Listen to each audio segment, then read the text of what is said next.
What is up, kinfolk? So I don't know if you guys know who Ronald Dahl is, but you guys have probably heard of either the books or the movies such as James and the Giant Peach, Matilda, and Willy Wonka and the Chocolate Factory. Actually, it's named Charlie in the Chocolate Factory.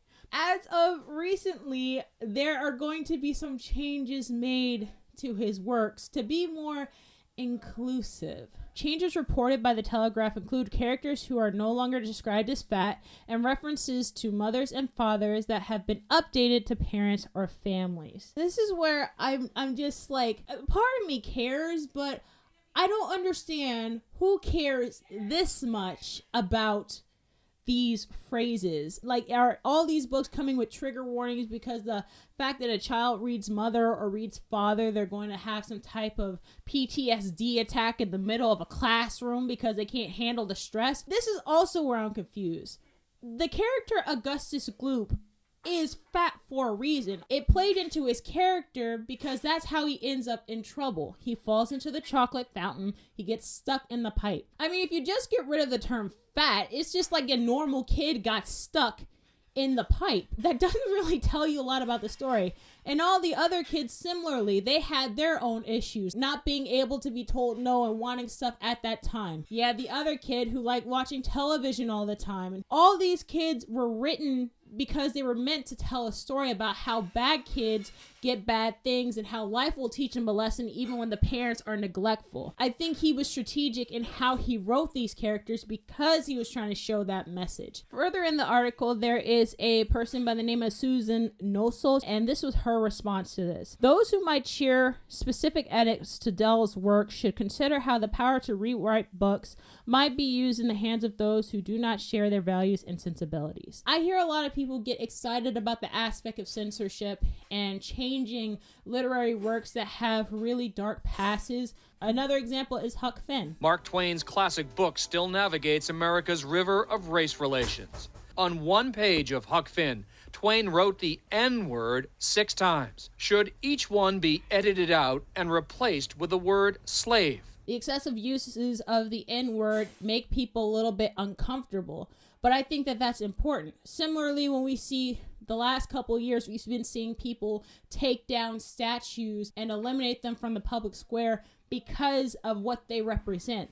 But I say that the thing that represents is a reminder that we should never go back to where we were. If you were to rewrite characters, it takes away from the history of what used to be. Huck Finn uses the N-word multiple times, and it speaks to a time where that was normal. If you eliminate it and use certain words, it's like instead of saying the N-word, you use a term like slave, it doesn't really give that angst. It doesn't give you that feeling of that feeling, it's important. If you don't feel uncomfortable by that feeling, that says a lot about you and how much progress we haven't made.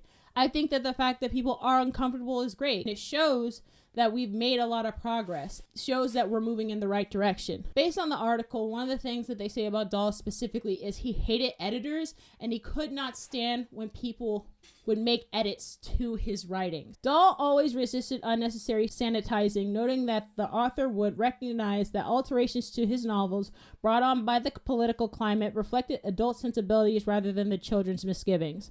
I never get any protests from children. All you get are giggles of mirth and squirms of delight. I know what children like. I was not offended by Augustus Gloop. I was not offended by Veruca Salt. All these characters were written in a certain way because, once again, they were telling a story of how you need to be careful as a child, and being a brat, being a glutton, being a couch potato is not good. And those things can have consequences. Those were the things as a child. As an adult, what you stand to gain from this, it's small aspects of taking power. Right now, it's just a kid's book. It's just a kid's book. But who's to say in a couple years it's not just a kid's book? And we've already seen people making steps towards getting rid of stuff in society, like I said, such as statues and monuments, and saying that they're racist. And once again, I think two things can be true at one time. You could talk about, yes, this was this person's contributions to America and how it is today. They may have won wars, they may have done this, but also simultaneously, they're absolute racists. Who's to know what the next thing is going to be? They've already gotten rid of one of my favorite favorite movies and edited out Blazing Saddles. My dad sat me down and watched it. I thought it was the most hilarious movie ever. Everybody got it in this film, but it's been censored, and changing it just so that it's watered down and easier to take in.